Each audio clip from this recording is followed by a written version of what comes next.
Assalamualaikum. Apa khabar murid-murid? Bertemu lagi bersama saya, Cikgu Muhammad Husni. Baiklah, hari ini kita akan mempelajari tentang kata ganda seluruh.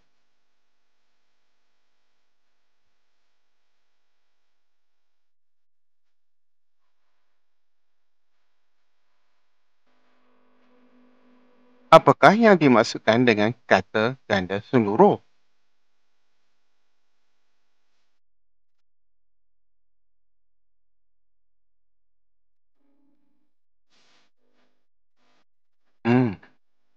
Kata ganda seluruh bermaksud kata yang terbentuk apabila kata dasar diulang atau digandakan seluruhnya.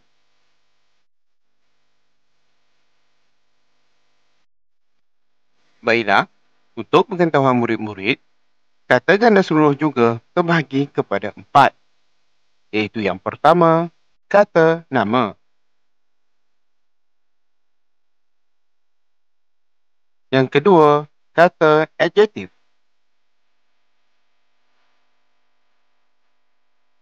Dan yang ketiga, kata kerja. Dan yang terakhir, kata keterangan.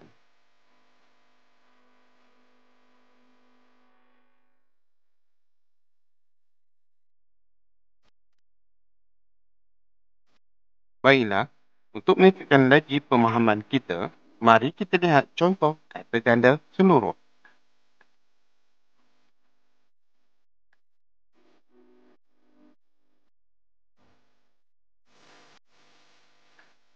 Contoh kata ganda seluruh yang pertama merujuk kepada kata nama. Contoh ayat, anak-anak murid Cikgu Camelia sedang tekun mendengar cerita teladan. Di dalam contoh ayat ini, perkataan anak-anak merujuk kepada kata ganda seluruh.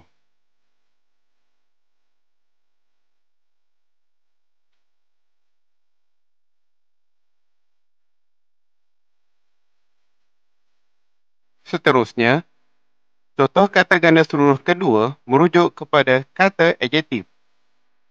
Contoh ayat, lukisan yang dilukis oleh para peserta pertandingan itu cantik-cantik belaka. Dalam contoh ayat ini, perkataan cantik-cantik itu merujuk kepada kata ganda seluruh.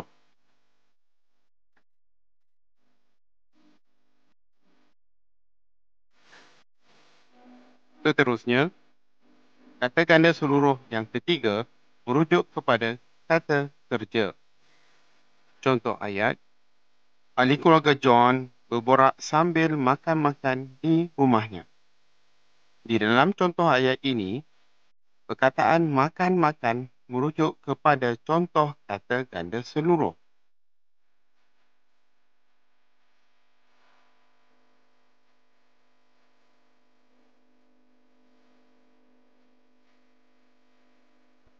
Akhir sekali, contoh kata ganda seluruh yang keempat merujuk kepada kata keterangan.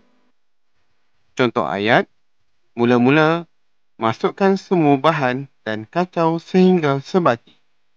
Di dalam contoh ayat ini, perkataan mula-mula merujuk kepada contoh kata ganda seluruh.